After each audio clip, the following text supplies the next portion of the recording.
So people are just starting to join.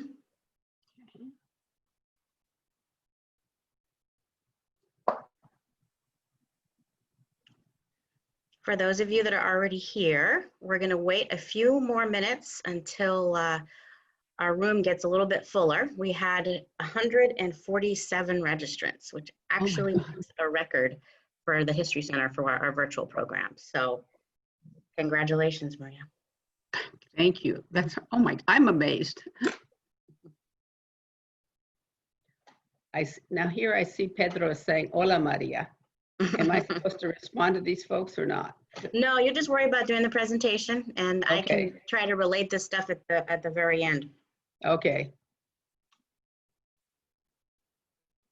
I know, because if I think about responding to people, I'll be crazy by the time we get through 3 slides. Yeah, that's right. We've got a lot of slides to get through. Okay, so we're just at 33. I want to see that number go a little higher. Okay, it's starting to go higher again. Welcome, everyone. We're going to wait a few more minutes, couple more minutes till we get our room a little bigger.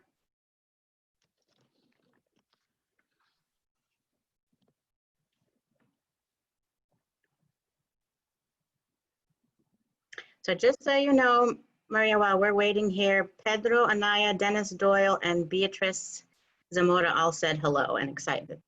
Okay. They're all people I dearly love, so that's very nice.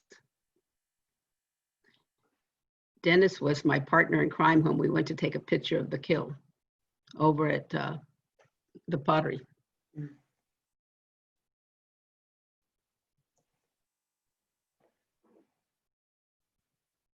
So we're just at 46 participants. We're missing about 100 people. So hopefully, and then the number's going up again. Hopefully people are not having any problems getting into the Zoom webinar.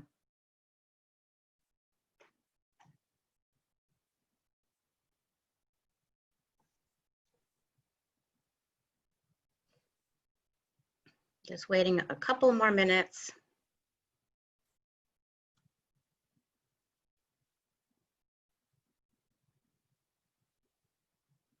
A few more people saying hi to you, Maria. Yvette Porter-Moore says hi. I think I will take full credit for introducing you guys. I think I was the one. I'm not sure though. Beatriz Baraza, Alicia Segovia, Augie Barreño, Norma Cáceres, Anne-Marie Tipton, which I guess we both know, says hi. Alberto Ochoa. Oh, that's so cool. I didn't know Alberto was going to be on here.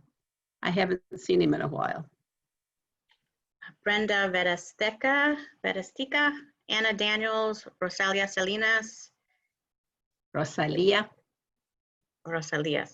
Leticia Cáceres, Josephine Talamantes, Sofia Chavez. They're all saying hi. Jaime Rosas. So we're just at 72 participants right now. I'm sure a few more people are going to trickle in. We'll go ahead and get started today. I want to welcome everyone to our virtual program today at the San Diego History Center. My name is Dr. Tina Zarpour. I am the Vice President of Collections, Education, and Community Engagement at the History Center. I know we have some old friends attending today. For those of you new to us, we're glad to have you here. The History Center is a 92-year-old institution that is always changing to meet the needs of the community by collecting and revealing our shared history. I wanted to thank our members and supporters in attendance today who help make these free programs possible. As a nonprofit institution, we depend on the community for ongoing support. This is actually the second time that we have featured our presenter, Maria Garcia. The first time was a few years back in a program I held called Women Writing History. Maria Garcia is indeed a woman who both writes and makes history. Born in Arizona and raised in San Diego, she attended local schools and graduated from Morse High School and San Diego State University. She is a retired educator and Chicana activist. Some of you hopefully read her first book, The History of the Neighborhood House in Logan Heights. She received wide recognition for that book. It was originally published by the San Diego Free Press. She held a radio show for a couple of years called Vecinos about Latinos in San Diego, and has won a ton of different awards. Among her many awards She is a recipient of the 2015 Soho Cultural Heritage Award for her Neighborhood House series, and was designated as one of 6 Women of the Year in 2015 by State Senator Ben Hueso for her historical preservation of life in Logan Heights. In 2017, she won the San Diego Union Tribune Latino Champion Award.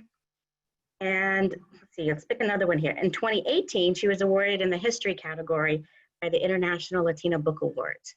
So welcome, Maria, to our program today.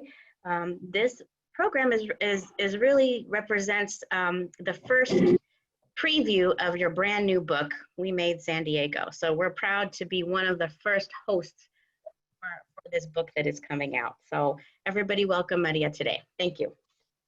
Tina, thank you for inviting me to discuss my book, We Made San Diego.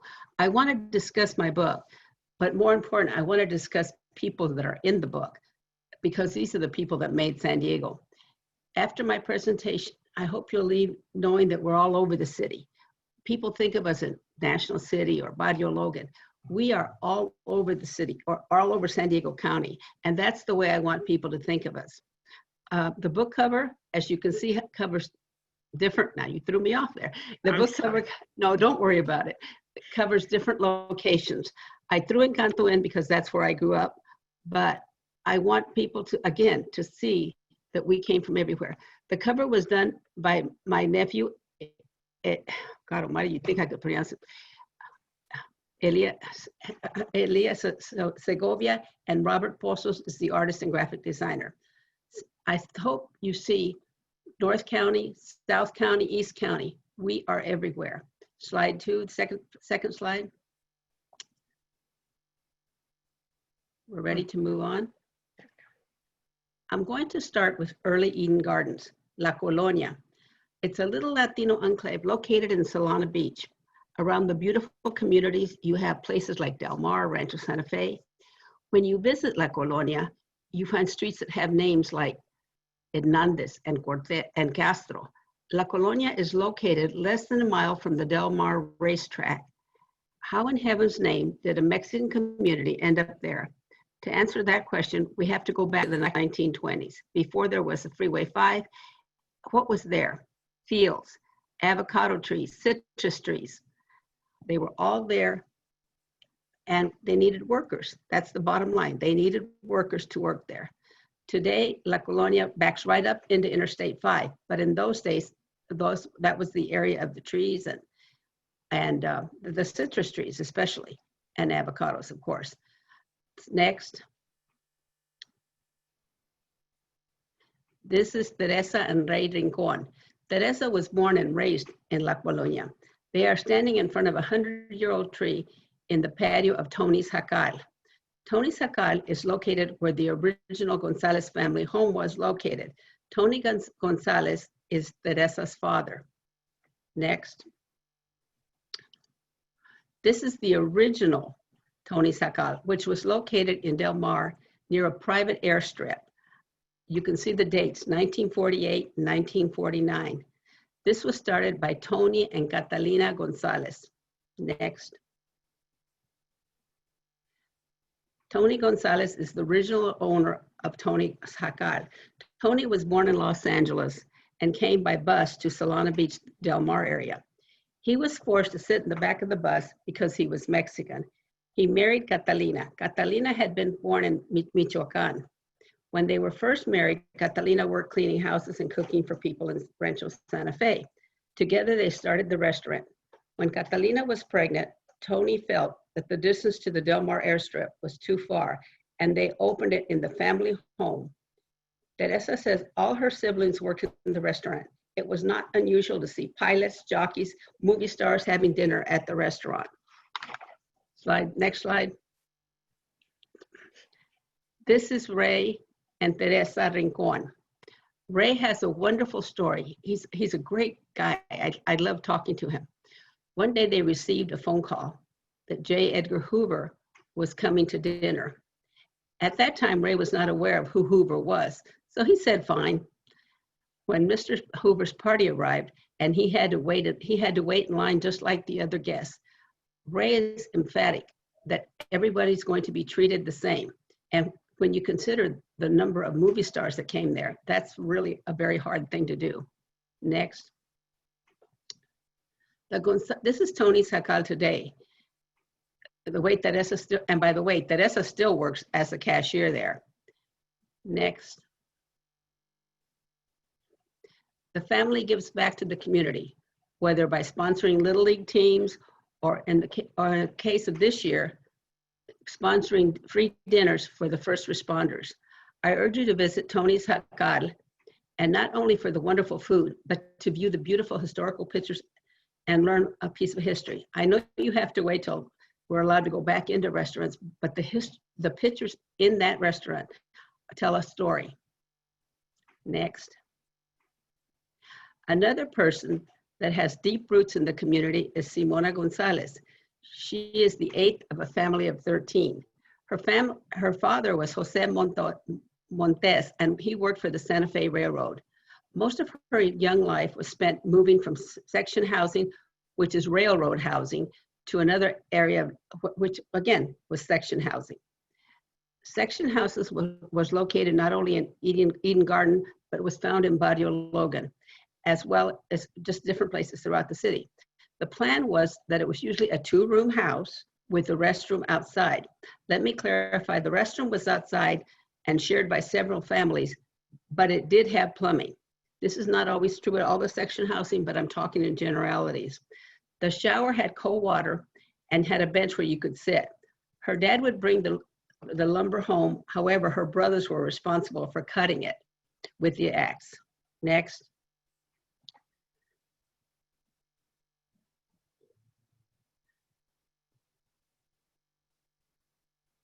Wrong slide. Okay. The family, okay, I'm sorry, I even lost my place. Like many of the families during the World War II era, they had a vegetable garden planted by her dad. Her mother planted flowers and her dad planted vegetables. The railroad sponsored a victory garden contest for the railroad foremen, and her father won the contest. The woman you see carrying that basket, that's Simona. Next. When World War II started, Simona was living in Elvira, which is located with the overpass of what is now Rose Canyon. Okay, at the time, Rose Canyon was known as Elvira. Today, if you go from Interstate 5 and Highway 56 and look down from the overpass, you are looking at Elvira. While living in Elvira, trains carrying troops would pass behind the house. Simona's father would tell them to listen to the train whistle and to make sure they had sandwiches prepared to feed the troops. When they heard the train whistle, they would run out to meet the train. They would take the train loaded with a tray loaded with sandwiches and hold it up as high as they could. The soldiers would reach down, hanging out the window, to get a sandwich. Occasionally, the family would make burritos. Next. This beautiful young girl is Simona's high school picture, which in high school, both her and her sister worked cleaning houses in the Del Mar area. She says she always thought of the families from Del Mar as very rich. Looking back, she says they were probably middle-class families, but to her and her sister, they seemed very rich. She would say to herself, someday I'm going to have a matching rug, bedspread, and curtains. And that did happen for her after she married Mr. Montes. Frank worked for the San Diego Gas and Electric Company after he worked for the railroad. He was made a foreman, and he encouraged many of the family members to go work for the railroad.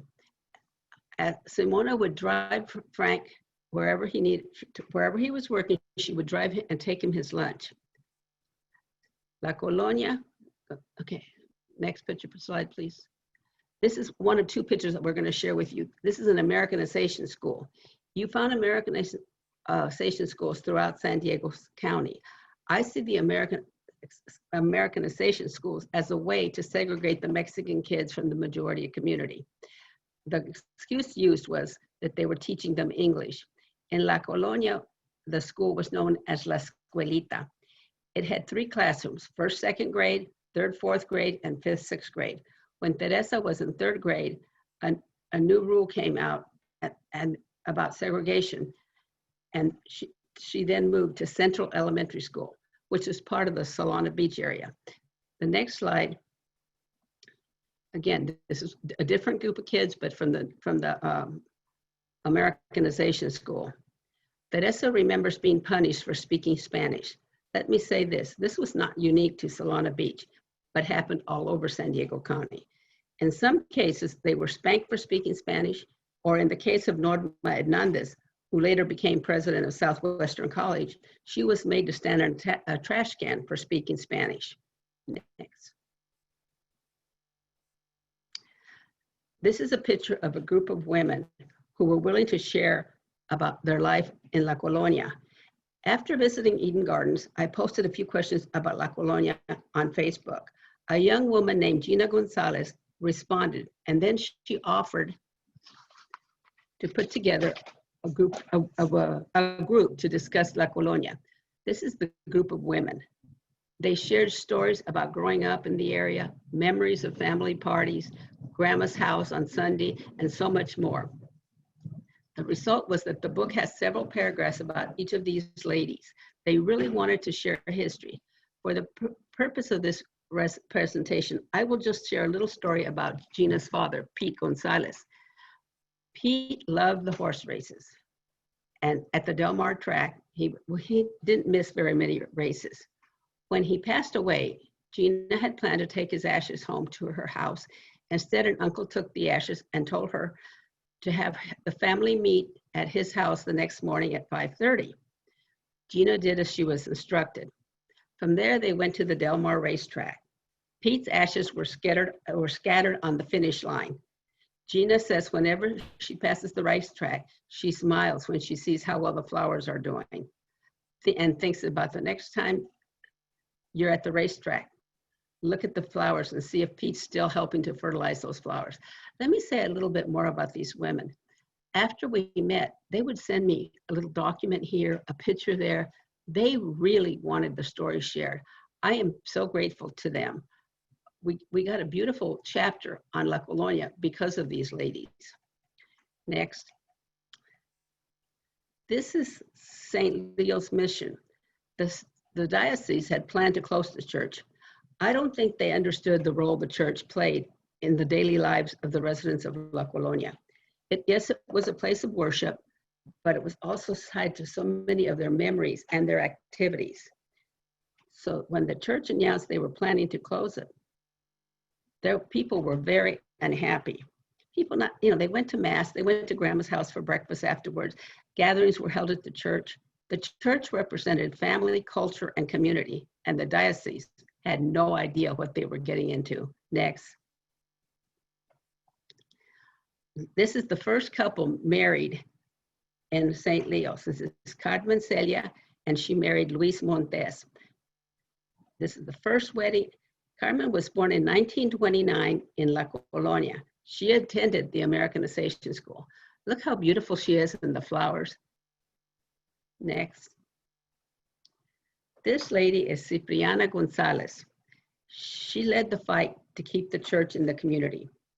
When the community, with the effort of other people in the community, but Cipri gave the leadership to maintain the church. She was determined that that would stay. As a result of their effort, the Vatican designated the church a mission. When a church is designated a mission, it cannot be closed. I learned that through this. I can't imagine what made this group of people believe they could fight and least of all win over the diocese. Next. This is the groundbreaking for the kitchen at St. Leo's. Tony Gonzalez is holding the shovel, Monsignor Spain and the altar boys. The altar boys holding the cross is Ray Rincon Jr., who today manages Tony's Hakat. And the boy behind the Monsignor is Paul Segado. Next. We're going to continue down the coast until we reach the La Jolla Pottery Village. Thanks to La Jolla Historical Society, I learned about the Pottery Village, located on Torrey Pines Road. Let me say this, if you blink, you will miss the exit to the Pottery Village. where Cornelius Rodriguez and his family members not only made pottery, but they made the tiles for the roofs of many of the homes in San Diego. They also made tiles for the Mission Alcalá and the La Jolla Beach and Tennis Club. The widening of Torrey Pines Road had a huge effect on the Pottery Village. This side, you will see the Rodriguez brothers working on the kiln. Next. This is family members from the Rodriguez family now. The Rodriguez brothers worked at the Pottery Village for many, many years. They had learned this skill in New Mexico. Okay, next. On several visits to the area, I wanted to try to find something that showed that the Pottery Village had been there. My friend Dennis and I walked around, moved some of the branches, tried to find foundation. We didn't find anything except the kiln, and that really wasn't hidden. It remains there as a reminder of what was once a thriving business. We're going to continue our journey south. Next. This is Tina Real. Tina had a talent agency. The term glass ceiling is overused. However, Tina was not only broke the glass ceiling, but she crushed it on her journey to become a businesswoman. I have two reasons for selecting Tina. One, being that most people do not think of Latinos owning a talent agency. And second, she has very deep roots in San Diego. Her grandfather was a pastor of the Mission Cristiano Mexicano Church, which was a Protestant church located at 16th and Island. Here this man, a non-Catholic, showing leadership in a Catholic community. He really was a community leader. He encouraged his daughters to finish high school. They attended San Diego High. Tina's parents, Antonio and Priscilla, married in 1935 and lived in the Watt Building, which is still located in downtown San Diego.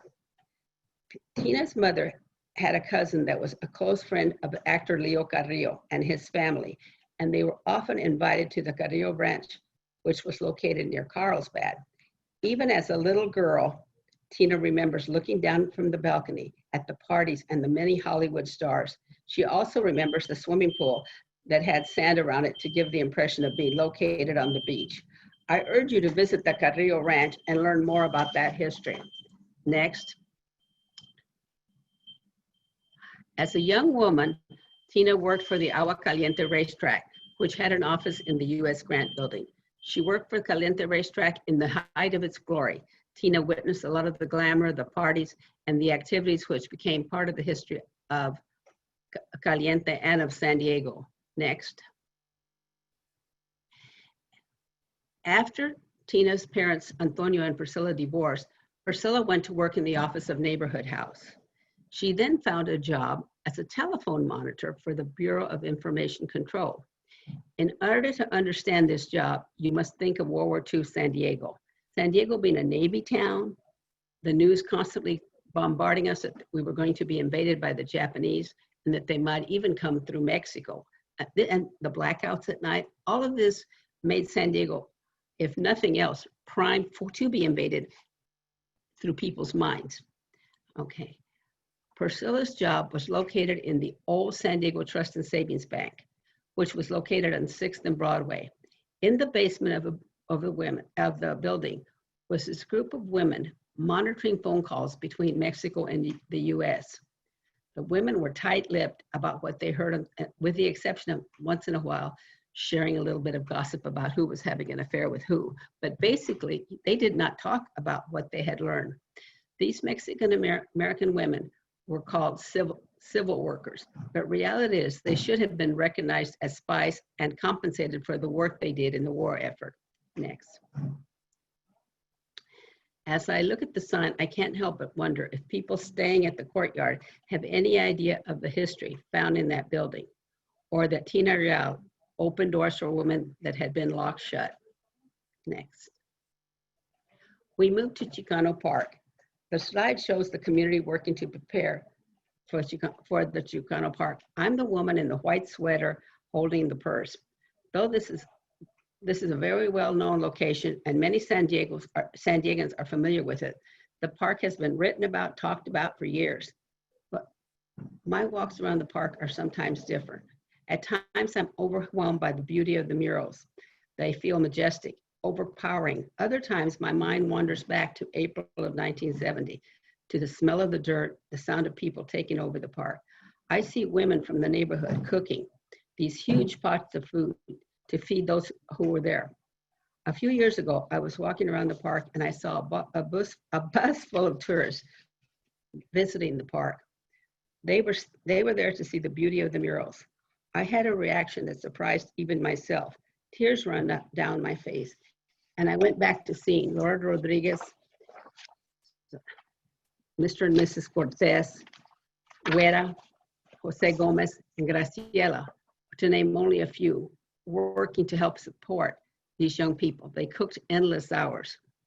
There is no doubt that the park is a treasure in our community, but one of the most important things about the park is the energy it gave the community. It finally was a way to find our voice. I firmly believe if it had not been for Chicano Park, there would not be a Chicano clinic, which today is the Logan Heights Clinic, or a Centro Cultural. Basically, all of a sudden, we knew we had a voice. For those of you who would like to share something about Chicano Park with young people, I recommend that you read The Spirit of Chicano Park, written by B. Zamora. She did a beautiful job. I'd love to see that book in every school. Okay. Next. Each mural tells a story. This one is dedicated to the plight of the farm workers. And you can see step by step. It really does help if you know what the murals represent and not just saying, oh, I'm looking at farm workers. Okay, next. This mural is the historical figure mural. It's one of my favorites because of the history it represents. You see Cesar Chavez, Dolores Huerta, Frida Kahlo, to name only a few, but you also see people from the other side of the border, Miguel Hidalgo, Benito Juarez. It's history all in one mural is the way I see it. Next, the Trinidad Fountain. Notice in the background across the street is a skate park.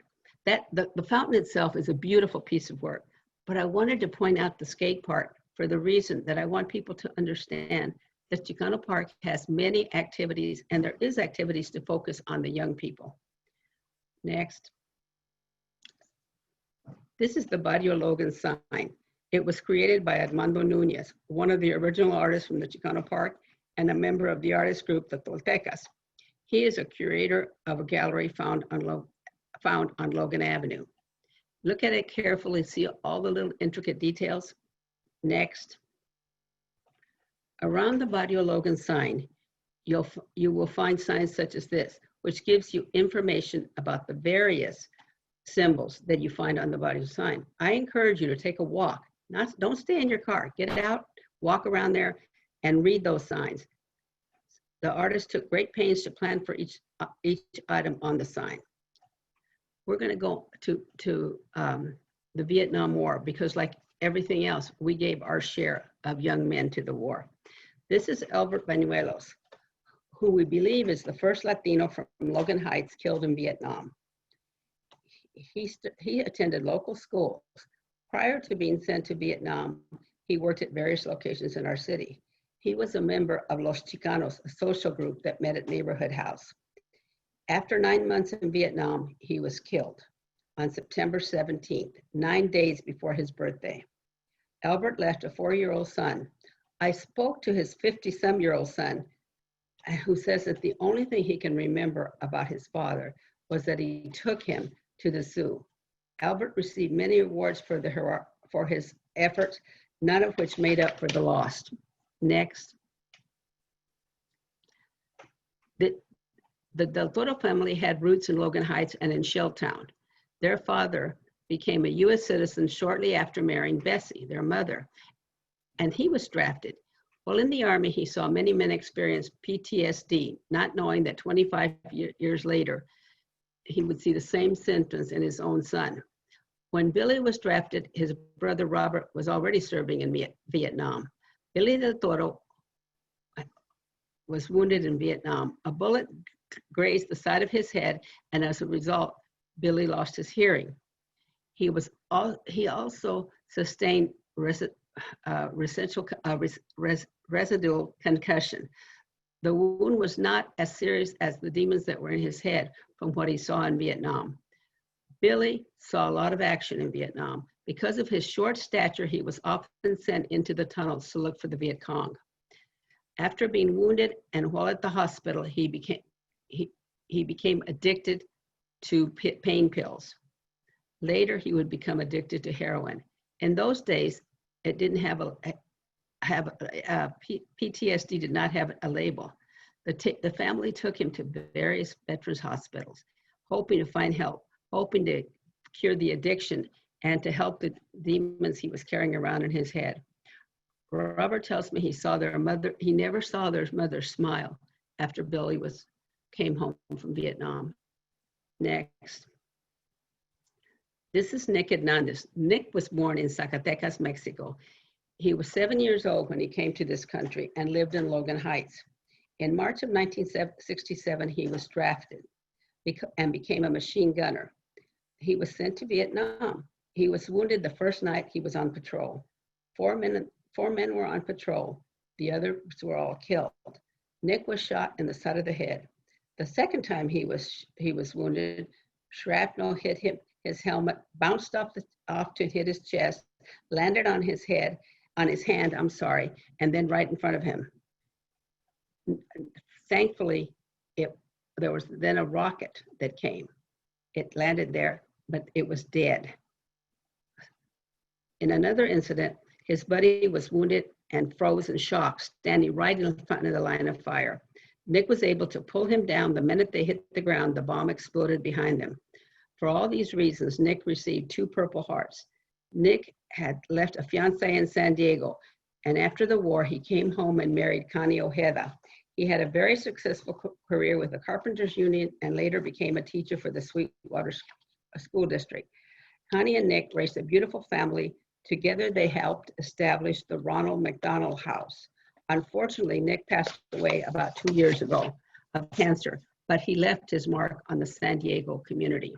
Next.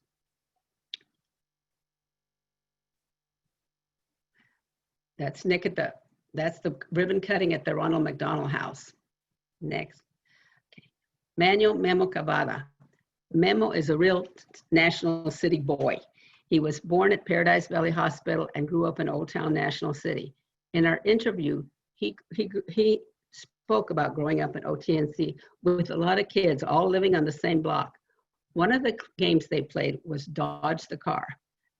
They would play on what was then 101, and they would dodge cars, many of which were driven by fast-moving Marines and sailors on their way to Tijuana for a good time.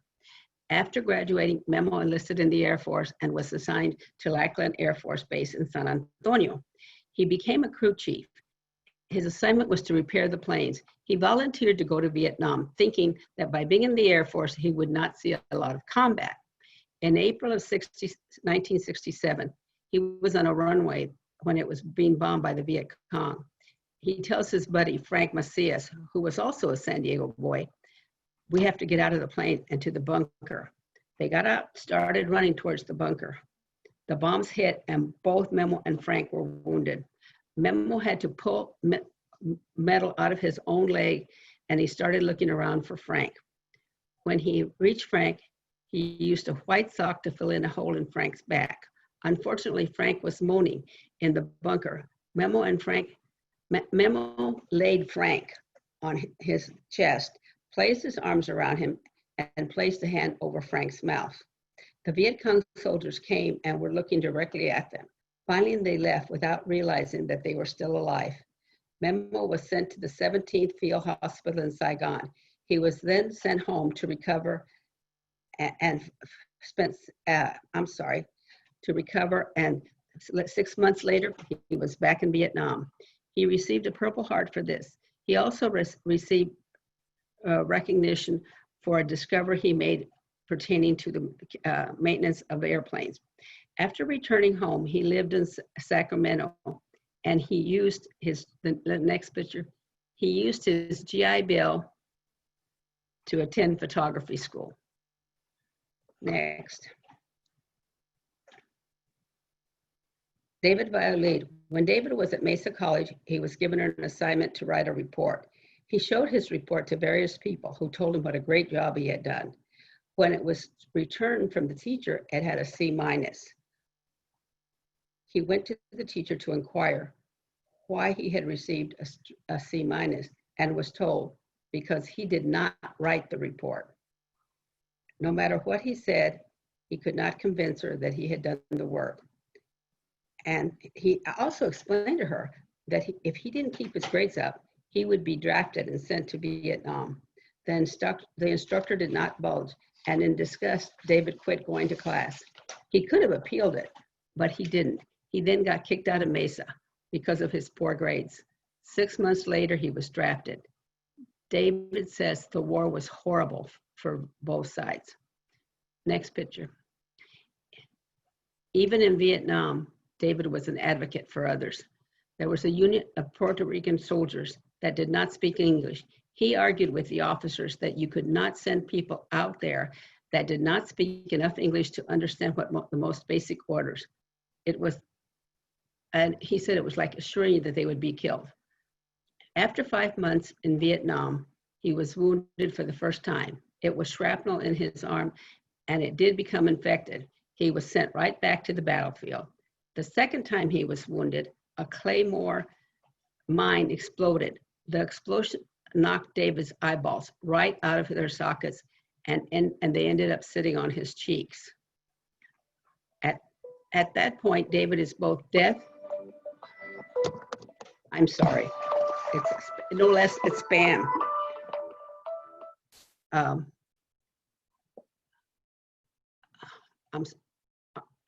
When it was safe to move David to the hospital from Vietnam, they moved him to Japan.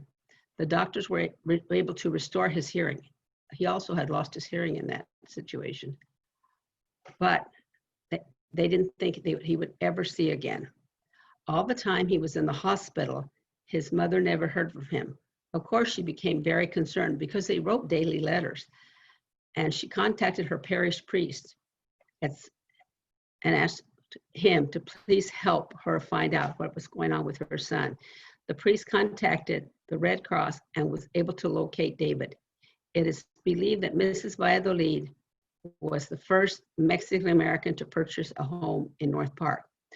The doctor told David that they could do one more surgery, no guarantees. David, feeling he had nothing to lose, went ahead and had the third surgery, and his sight was restored. When David returned to San Diego, he went to City College. He also became an advocate for ending the war and spoke at various rallies and demonstrations. Next. Frank is different than the others because Frank, the Vietnam War had a positive effect, if you can call it that, on Frank. Frank was born at Mercy Hospital on November 9, 1946. His early years were spent in a one-bedroom apartment at 1885 Irving. In this apartment lived his parents, his siblings, a couple of aunts and uncles. Finally, in 1955, the family moved to Cotton Street near Market. Vietnam changed Kiko in a positive way. Prior to enlisting, he was a mischievous kid and was constantly getting in trouble at school. He did not spend many hours reading or any of those things.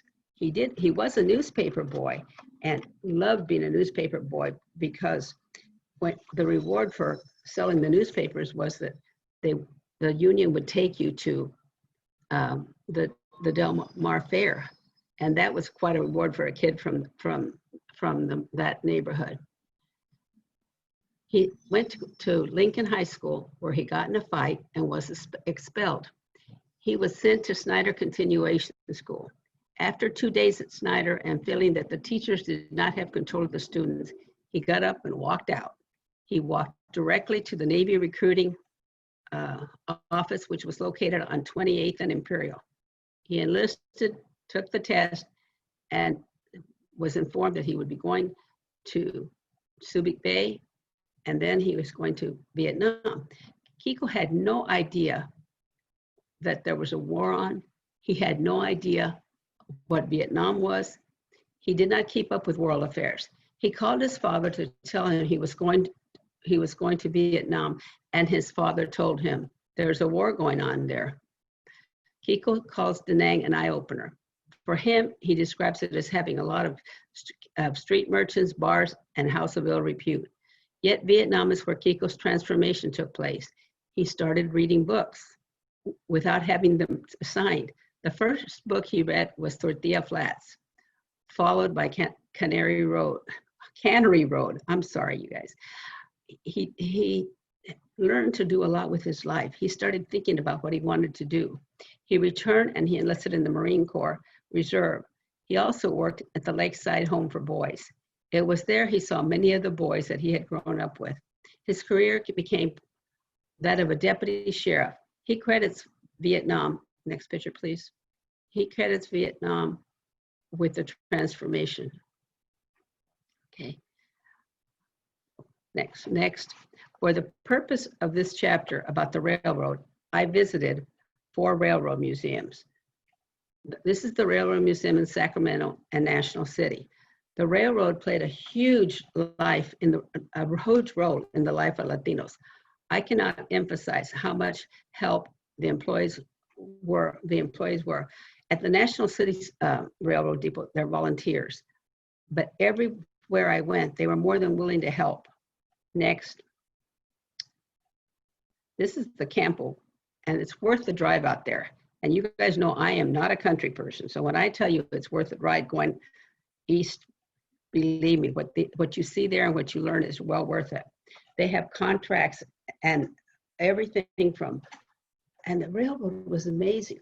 They even had a way where people would stand at a funeral. So-and-so stands first, and then it's amazing to me how organized they were. Next. This chart shows the tremendous increase in the number of Mexican and Mexican-American track workers for the Santa Fe. You can see in 1885, there was only 32 workers. By 1927, there was 18,930 workers. In the early days, Mexican workers passed as Chinese workers. It was very easy. They were similar in stature, they spoke a different language, and the employees didn't know the difference. And working for the railroad was considered a good job. Next. This picture was hanging on the wall in the Tucson Museum. As you can see, the caption reads, "First fruit train to leave California." Reference to California was found in a lot of the reading and in a lot of the museums. I'm not sure if it's because of California was looked at as a mysterious place or because of the produce that came from there, the fruit, the vegetables. For whatever reason, whenever California was mentioned, it was like, oh, they came from California. Okay. Next. This is called a burro. Neighborhood boys would sometimes borrow it to play on the tracks. How are we doing for time? Because I do have a story I can share. Okay, I'm going to go ahead and not share it, and I'll share it at the end if we have time. Next. Maria, we have about a little under 20 minutes if we don't do any Q&A. I'd like to do some Q&A at the end. Okay, so maybe about 10 minutes, yeah? Yeah, let me keep moving then. We're not going to make it to San Ysidro. This next. This is the plan, and it was the uniform plan throughout California for the sand houses. They were also located in Logan Heights. They were a great place to sneak into and play in the sand. Salvador Torres, AKA Gesso, told me how the kids and his buddies would sneak in and jump and play in the sand. The next plan is also the mechanism. I won't go into a lot, but again, they were uniform throughout California. You went in one sand house, whether it was in San Francisco or San Diego, it was the same. Next. This picture shows, this is the scale. The scale is at National City one. Again, to weigh the vegetables and the fruits. So go ahead and stay with the fish because we need to move, I know now. This picture shows a tribute to the people that worked at the cannery. When the fishing boats came in, the whistle would blow, and the cannery workers would come from their houses and rush to the cannery to work. Okay, this next picture. This photo shows some of the people that worked at the cannery, and some of these names are very, very familiar to us. This is 1935, as you can see. Okay, next. This is Robert Leyva, who worked at the fish market, cleaning and packing fish. He worked from 1946 to 1975. One of the fish companies he worked for was located at the foot of Harbor Drive and Pacific Highway. Next. Okay, this is Robert Leyva, who worked, these men are working at the slaughterhouses, which were found in National City. It was hard work, but seen as making a good living for your family. Okay, next. I'm going to skip National City just for a minute and go directly to Chula Vista. The first Latina mayor ever elected in San Diego County was in Chula Vista. Maria Garcia became mayor in 2014. Mary's family has very deep roots in the South Bay, and 5 generations have lived there. Nick, Mary's father, attended Otay Elementary School, and both her mother, Paula, and her father graduated from Sweetwater High School. Mary's parents were married at Our Lady of Guadalupe Church in Otay. When they moved to Chula Vista, they lived on Broadway, where the Costco is located today. Her father and uncles have all served in the military. This is a family that not only has been part of the community, but has served the community. Prior to being elected mayor, Mary served in the California State Legislature. Mary was elected mayor not only because of I'm sorry, I'm goofing up here. Mary's election to mayor is a great source of pride for our community, not only because she carries the title of mayor, but because it encouraged other young women or men to run for office. Okay, now we can go back to National City. Next slide. Oh, this is when Mary was sworn in. This young lady is Alejandra Solis.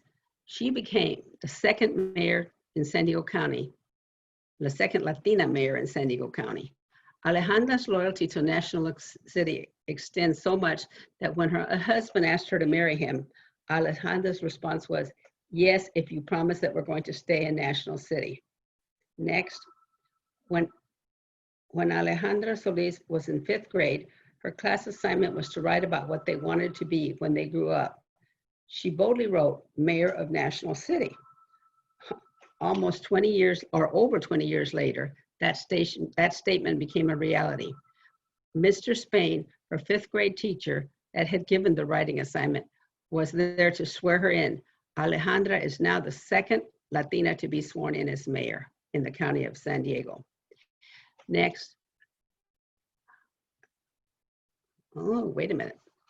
I don't know how we got. Okay. This is World War II memorial that was once in San Ysidro. This was taken down by the city and placed in storage. The big question today is, where is it? Like other communities, San Ysidro sent more than their fair share of young men to fight in the war. If anyone has information or pictures of the war memorial, please contact me and I will pass it on to the right people. San Ysidro is working very hard to restore their history and they need the help. Next. This is Delia Cacho Talamantes, who grew up in Otay and was hired by the MAAC Center project to run a teen post. This was in 1970, and San Ysidro was working to provide activities for the youth in the community. Next. This is a memorial sponsored by the Southwestern College in memory of those killed in the McDonald's. This is one of the worst hate crimes, if not the worst, in our city. Next. This plaque holds the name of those people killed on that horrible day. Okay. I want to talk a little bit about San Ysidro because people think of it as a little border town, but San Ysidro was a place where people had breakfast in San Ysidro and lunch in Tijuana.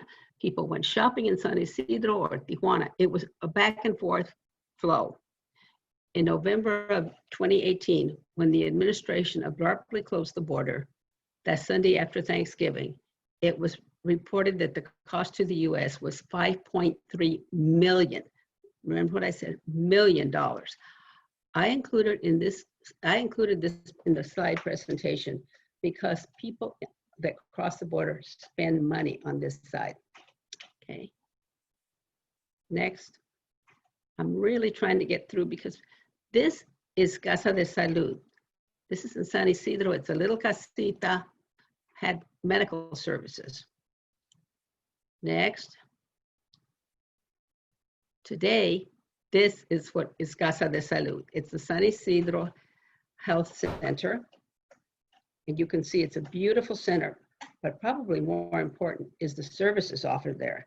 Yeah, there's medical service, but there's also daycare for seniors, a variety of services. And also to me, in my opinion, more important is the people that work at the San Ysidro Health Center are involved in the San Ysidro community. They don't get in their cars and drive away at the end of the day. We can stop here or we can go to the next two. Okay, these are just things I didn't think I would see. Okay. Cesar Chavez on one of the light boxes in the barrio. And the next one, I have to tell you, caught me. This is at City Hall. Well, I had gone there when we went to talk about the Cultural Center for Chicano Park. And as I left, I spotted these two things. And I had to think back and think, never in my wildest dreams, the same as the tourist bus coming to the park, did I ever imagine that Chicano Park would be, and I know you're on a trash can, that's not we're part of the community. They're letting us see, we're being seen. I think this is very important. Okay, I'm ready to take questions. And by the way, I do want to say, what I did here, I gave you little pieces. These people have so many more stories and parts of their stories to fill in, but I wanted you to be familiar with people that you don't always talk to or hear about. Tina? Okay, thank you very much, Maria. We'll take some questions now. I have a couple that have already come in. So I think the best way is to use the Q&A feature. I also see some in the chat feature as well. Okay. So the first one in the Q&A is, what is a sand house? It's from Jane Hopkins. Okay, the sand house was used to put on, the sand was used to be put on the railroad tracks to slow the trains down. Okay. And you had to have, you didn't go out in the backyard and dig up, a shovel full of sand. You had to have a place for it to be stored and for the sand to be available. So this is what the sand houses were used for. Okay. There is a question from Victor Contreras. Do you know about the brother rats, also known as Los Hermanos Ratas, which were a group of World War II returning vets from San Ysidro? No, that's what I'm kind of working with Jack in San Ysidro, not because I plan to do the work, but every time I get a little bit of information, I want to send it to him because San Ysidro Historical Group is working very hard to get that information. If you have some, please share. Okay. Do you have any information on El Cajon or East County Latinx history that you can share? Yes, I did do a couple of stories on from people in El Cajon. One was on Mary Urbanco, who she worked at the library, and really they didn't have services, not just the library. The community didn't have services. There wasn't even movies for the people that did not speak English. And Mary was very diligent in accomplishing this. Also, and I didn't want to go into 127, 187 and 227 because that's a whole chapter in the book, but there is a school there, a language school, and it only came to be because the community forced it. It was community work. So I have bits and pieces. I don't have anything on Santee. A question from B. Zamora. After all your research was done, what was the one most enlightening fact you learned? Ooh, I've never thought of that, B. I think what I learned was the similarities. There's a lot of differences. You know, we're not all the same cookie cutter person, but there was a lot of similarities. The get-togethers, the family events. even the issues of fighting among family members, but there was a lot of similarities in the community. Okay, a question from Samantha Collins. In what ways do you think this experience impacted you personally? I made a bunch of new friends, and I really do consider all these people friends because they shared such personal things, and because they were so willing. I don't know if they were so willing to share because they've been dying to tell their stories, or they were so willing to share because I bugged them to death, but for whatever the reason, they were more than willing to tell their story. This is a question from Alberto Ochoa. It's also somebody else repeated the same question too. Given the K-12 curriculum that examines community in different forms, how can teachers use this information? I would like to see teachers actually do almost what I did now to make it clear that we're all over San Diego County and talk about the contributions. I mentioned Bisa Mora's book. I would put that in every library in an elementary, middle, and high school for kids to read. I would also, if we ever get to go out again, plan field trips to the park. Just showing, in the book, which I didn't mention in this presentation, the workers that made the buildings in Balboa Park, they were Mexicanos. And that's part of the book. So there's so many of our contributions that we don't think about. I think our families and our kids should know about it. But first, the teachers have to know about it. Velma Carrillo asked, what are some of the Latino veterans besides the GI Forum? You know, there used to be a group, and I can't remember what it was called right now, but it was in the Neighborhood House book, that met, they had a little house behind Neighborhood House where there was groups and they met. There's GI Forum, there's the, ay Dios mío, what is it, the club over there on in Logan Heights. There's a variety of groups. If you want to learn about the contributions of Mexican Americans in World War II, I would go to the Oral History Project out of Austin. Maggie has done a beautiful job of documenting people's history. And I was so proud because my uncle went and was interviewed there. And where can people buy your book? My book will be available probably within 2 weeks, I hope. And it'll be available on Amazon. It'll be available through me. I will be posting where we can get the book. Right now, you know, single page, and before Robert Pozos gets a hold of it, it's about 600 pages. He assures me that it'll be about 350 to 400 pages. Part of it is I have about 700 pictures because I thought it was very important that we have a documentation of what the people have accomplished. Hector Peralta asked, can you tell us more about the Prop 187 chapter you wrote? That I didn't write it. I put out because I did not realize that really changed activism for people that grew up in the 90s. And that they became real activists thanks to those two bills. I'd like to thank Pete Wilson for making us all activists again. People realized that we were still being discriminated against. People realized that these bills were really hateful and ugly and all those things. And some people took to the streets and picketed. Some people worked through presentations. There is a variety, but I think I like it because everybody wrote their story. It's not my story, it's what they wrote. Can you talk about or just briefly mention some of the stories that didn't make it into the book? This is a question from Guillermo Gomez. And that Dr. Ochoa should be a highlight in the book. Okay.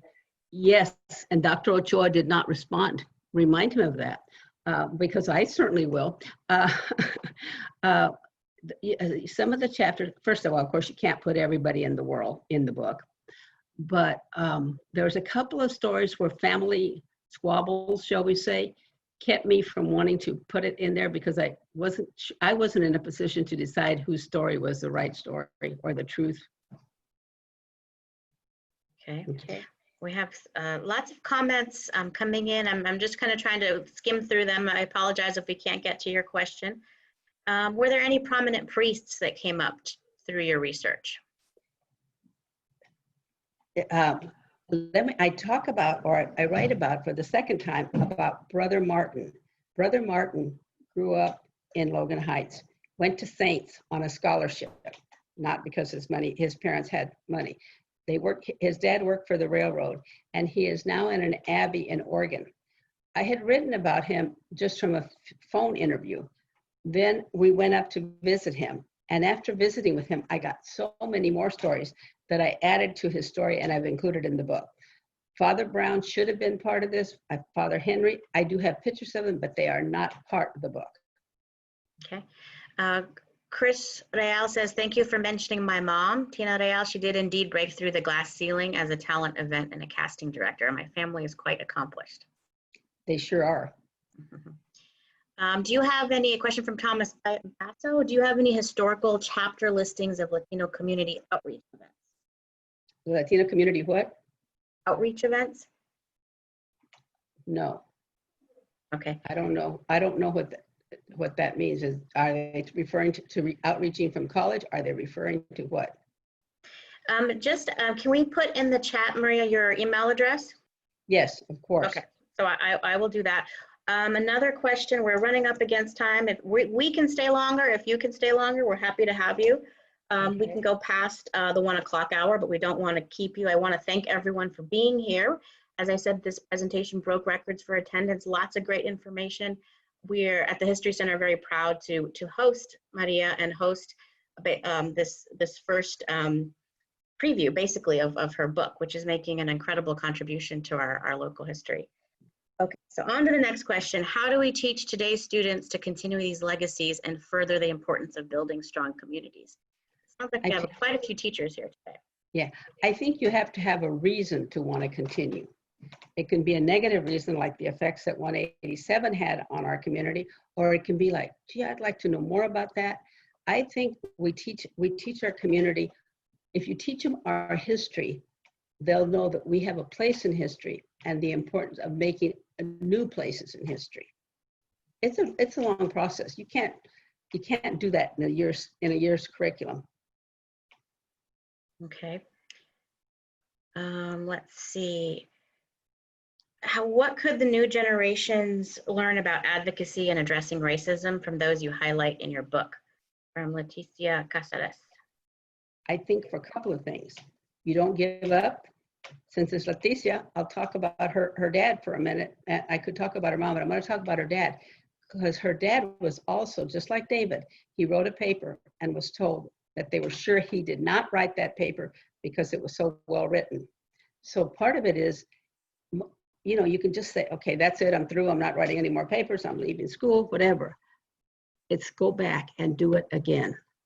And to realize, I think what we learned from the other generation is it doesn't happen overnight. And that's a hard lesson, because I think every one of us wants it to happen.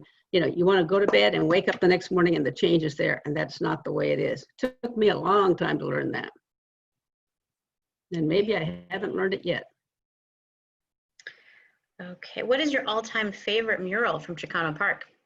The history mural.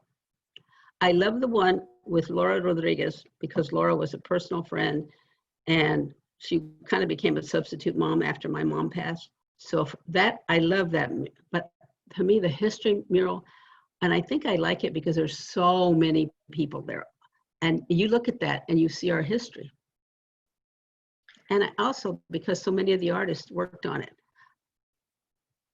What story did you find the most interesting and why? Ooh, yeah, I'm not going to get into that one because no matter what, I'm going to have another 80 people mad at me. But I think what I found interesting was the survivor mode they went into in the 20s and 30s.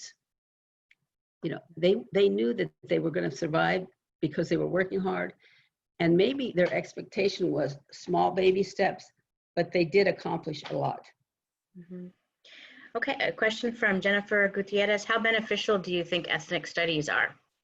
Oh, I really think they're very, very beneficial. I can remember my first Chicano studies class at San Diego State. It stands out probably because I had never heard that we could have Chicano studies class.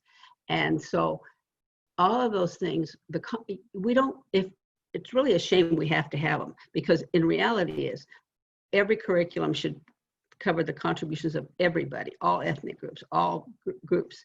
But that's reality is that it doesn't happen. So I think it's important that people learn about these things.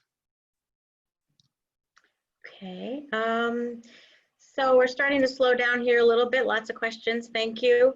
Oh, this is one that I wanted to ask. I'm sure writing this book opened up some ideas. What's the next book? None. Well, that's not true. I committed to a Mexican-American baseball book here in San Diego. That's for the Mexican-American Baseball Project in San Bernardino. And my two partners in crime will be Augie Barreño and Jose Lopez. And we are going to write about the baseball, but that's not as time consuming, because you kind of show a picture of a baseball player and write a few captions and talk. My interest there is the women that played baseball. Okay. Okay. No more history books. Okay. No more. You're done. You're done with the history, huh? I'm done. I'm tired. What makes it so hard? Wanting to get everything right, because I know that there's no way you can get everything right. But I really stew over, is this what the person said? And I do send it back to them for their approval. Mm-hmm. So in that sense, and I want to tell everything. I'm a person that likes to tell those little stories, like the one I told about Pete being buried at Del Mar. I think those little stories are charming, and that people should know just everyday life type things. Mm-hmm. So one of the things that makes it very hard is trying to make sure you do the right job by people. Mm-hmm. Okay, well, this is one last question. And it's from Augie Barreño. What about the old-time labor activists like, I guess it's Phil Esquiano and Corona? What impact did they have on the community? I think that they had a tremendous impact. The reason being because we didn't have a lot of organizations. So the labor movement and the union movement had to lead the way. And maybe they weren't thinking of themselves as Chicanos. I'm sure they were looking at themselves as more as Mexicanos or Mexican Americans, but they also opened doors. And Augie has written about some of this, and I bet you he could write a whole book without any trouble. Okay. Well, I think we're going to wrap it up for today. We've come to the end. We've exceeded our time. Thank you, everyone, for coming to our presentation today. Keep on the lookout for future programs, and we hope to see you again. Thank you. Thank you, everybody. No, thank you, Tina. Thank you, everybody. See you later. Bye. Bye-bye.